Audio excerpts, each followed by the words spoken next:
বিসমিল্লাহির রহমানির রহিম। প্রিয় দেশবাসী, আপনারা এখন ডক্টর ইউনূস স্যারকে নিয়ে কোনো বাজে মন্তব্য করবেন না। উনি কি করেন সেটা আগে দেখুন।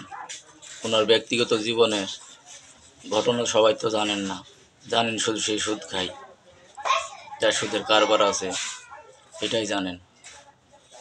সেজন্য আমি বলছি, উনি দুই পক্ষের মাঝখানে একটা সেতু হয়ে এসেছে। সে তার সর্বোচ্চটা দিয়ে চেষ্টা করবে। আমাদের বিশ্বাস যে আমাদের একটা সুষ্ঠু সুন্দর নির্বাচন দিবে আর আমাদের সুন্দর একটা দেশ উপহার দিবে। শিক্ষাই জাতির মেরুদণ্ড।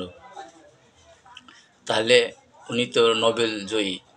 উনি সারা বিশ্বে ঘুরে ভ্রমণ করেছে, সারা বিশ্বে প্রায় জায়গায় তার ব্যবসা আছে। সে বুঝে অর্থনীতি।